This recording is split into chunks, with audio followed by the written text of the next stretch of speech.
ஓம் சாந்தி. நான் உயர்ந்த ஸ்மிருதியில்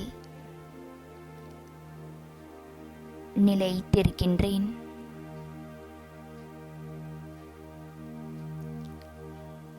நான் சிரேஷ்ட ஆத்மா, சிரேஷ்ட தந்தையின் குழந்தையாவேன்.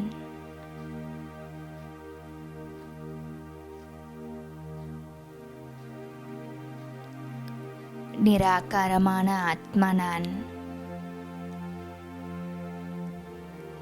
இவ்வுலகிய விஷயங்களிலிருந்து ஒரே நொடியில் விடுபட்டு சிரேஷ்ட தாமமாகிய பரந்தாமத்தில் என்னை நான் சிறிது நேரம் அனுபவம் செய்கின்றேன்.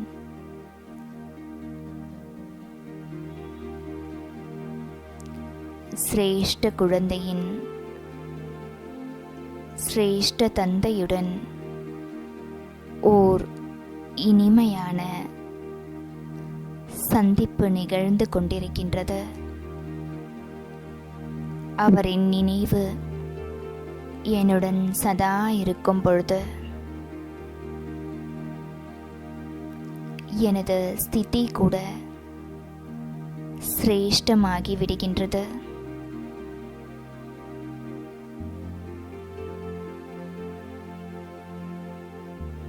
எனது நினைவு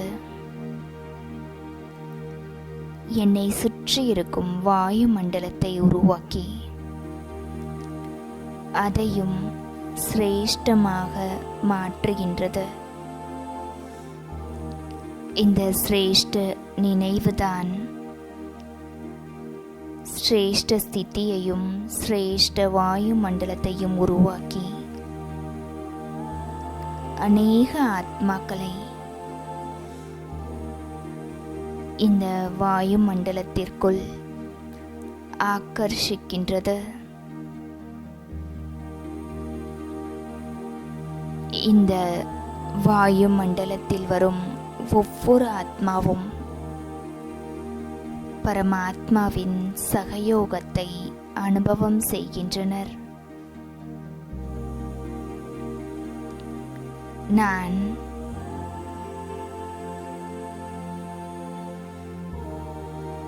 எனது சிறந்த ஸ்திதி மூலம் சிறந்த வாயு மண்டலத்தை உருவாக்கி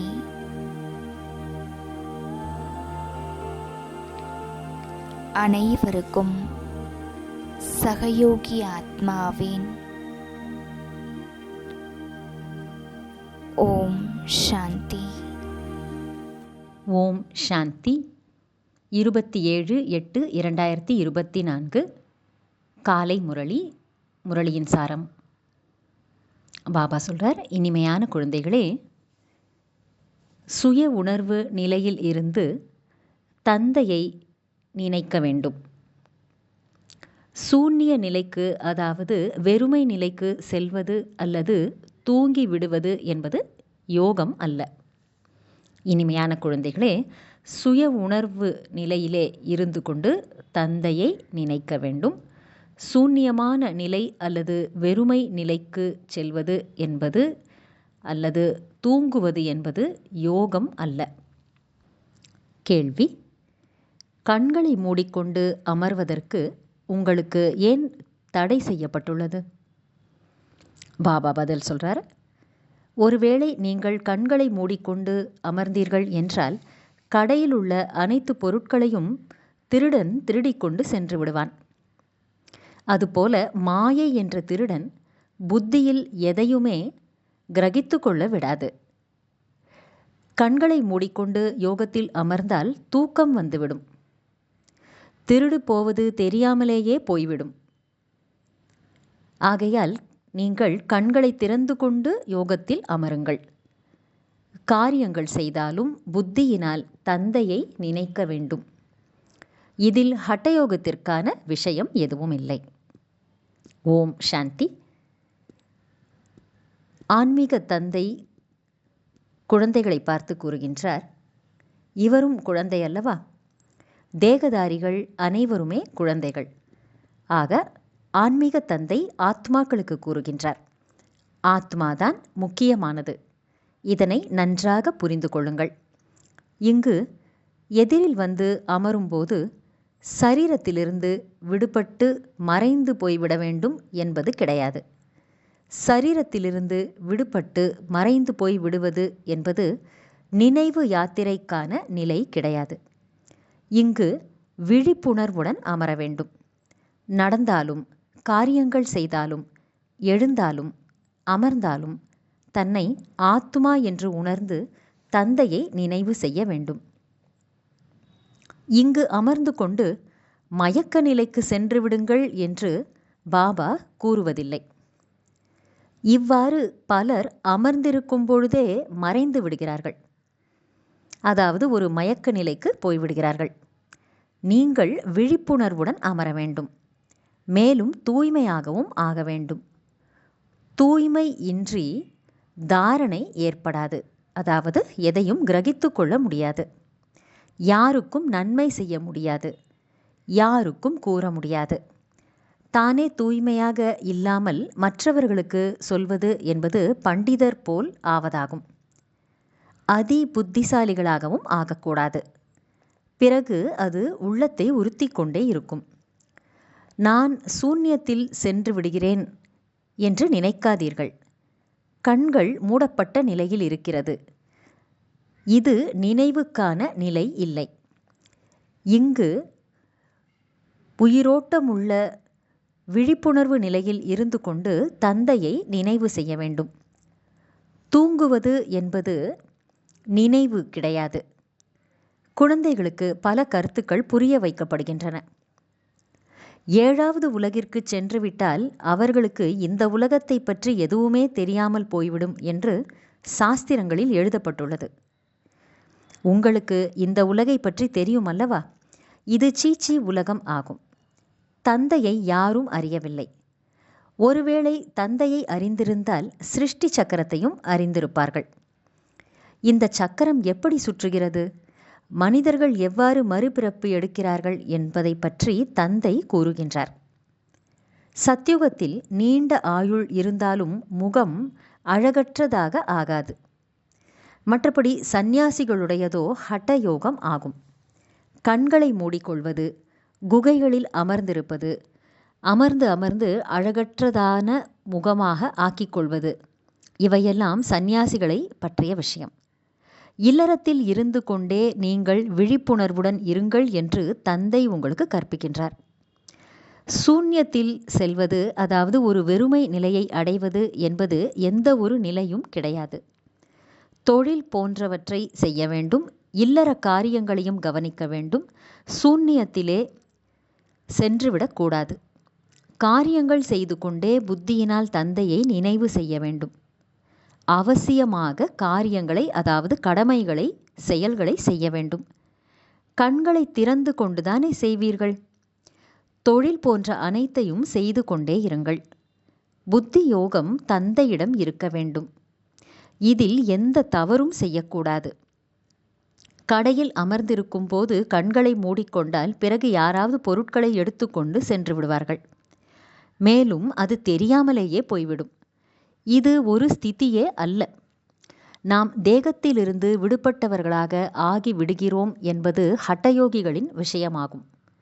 மாயாஜாலம் செய்பவர்கள் இவ்வாறு செய்கிறார்கள். தந்தையோ நல்ல முறையில் அமர்ந்து புரிய வைக்கின்றார். இங்கே ராஜயோகத்தில் கண்களை மூடிக்கொள்ளக்கூடாது. எந்த உற்றார் உறவினர்களை நினைவு செய்து வந்தீர்களோ அனைத்தையும் மறந்துவிடுங்கள் என்று தந்தை கூறுகின்றார். ஒரே ஒரு தந்தையை நினைவு செய்ய வேண்டும். நினைவு யாத்திரை இன்றி பாவங்கள் அழியாது. நல்லது. தாரணைக்கான முக்கியமான சாரம். இல்லறத்தை பராமரித்து கொண்டே புத்தி யோகத்தை, அதாவது புத்தியின் தொடர்பை தந்தையுடன் இணைத்து கொள்ள வேண்டும். இதில் தவறு செய்யக்கூடாது. தூய்மையை கடைபிடிப்பதன் மூலம் தனக்கும் அனைவருக்கும் நன்மை செய்து கொள்ள வேண்டும். 2வது, நினைவு யாத்திரை மற்றும் படிப்பில்தான் வருமானம் இருக்கிறது. நினைவு யாத்திரை மற்றும் படிப்பில்தான் வருமானம் இருக்கிறது. டிரான்ஸில் சென்று காட்சிகளை பார்ப்பது என்பது சுற்றுவதை போன்ற வேலையாகும். அதாவது ஊரை சுற்றுவது போன்றதாகும். அதனால் எந்த லாபமும் இல்லை. எவ்வளவு முடியுமோ அந்த அளவு விழிப்புணர்வோடு இருந்து தந்தையை நினைவு செய்து தனது விகர்மங்களை அழிக்க வேண்டும். வரதானம்: சிரேஷ்டமான மிக உயர்ந்த நினைவின் மூலம் மிக உயர்ந்த மனநிலை மற்றும் மிக உயர்ந்த வாயுமண்டலத்தை உருவாக்கக்கூடிய அனைவருக்கும் சகயோகி ஆகுக. அனைவருக்கும் ஒத்துழைப்பு தருபவர் ஆகுக. பாபா விளக்கம் சொல்கிறாரு. யோகம் என்பதன் அர்த்தமே சிரேஷ்டமான ஸ்மிருதி, அதாவது மிக உயர்ந்த சிறந்த நினைவிலே இருப்பது. அது என்னவென்றால், நான் சிரேஷ்டமான ஆத்மா, சிரேஷ்டமான தந்தையின் குழந்தை ஆவேன். நான் மிக மிக உயர்ந்த ஆத்மா, மிக உயர்ந்த தந்தையின் குழந்தை ஆவேன். எப்போது இத்தகைய நினைவு இருக்கிறதோ அப்போது மனநிலையும் சிரேஷ்டமானதாக ஆகிவிடுகிறது. மனநிலை சிரேஷ்டமாக மிக உயர்ந்ததாக ஆகிவிட்டதென்றால் சுற்றியுள்ள வாயு மண்டலமும் தானாகவே மிக உயர்ந்ததாக ஆகின்றது. அது தானாகவே அநேக ஆத்மாக்களை தன் பக்கம் கவர்ந்திழுக்கின்றது. எங்கெல்லாம் ஆத்மாக்களான நீங்கள் யோகத்தில் இருந்து கர்மங்களை செய்கின்றீர்களோ அங்கே இருக்கும் சூழ்நிலை வாயுமண்டலம் மற்றவர்களுக்கும் சகயோகத்தை, ஒத்துழைப்பை கொடுக்கிறது. அத்தகைய சகயோகி ஆத்மாக்கள், அதாவது பாபாவின் நினைவில் இருந்து கொண்டு வாயுமண்டலத்தை தூய்மையாக்குகின்ற ஒத்துழைப்பை கொடுக்கிற சகயோகி ஆத்மாக்கள் தந்தைக்கும் உலகத்திற்கும் பிரியமானவர்கள் ஆகிவிடுகிறார்கள்.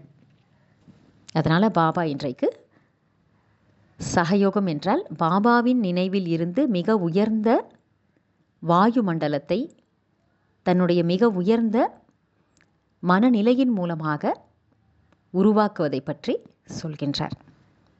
ஸ்லோகன்: ஆடாத நிலை என்ற ஆசனத்தில் அமர்வதன் மூலம்தான் ராஜ்ய சிம்மாசனம் கிடைக்கும்.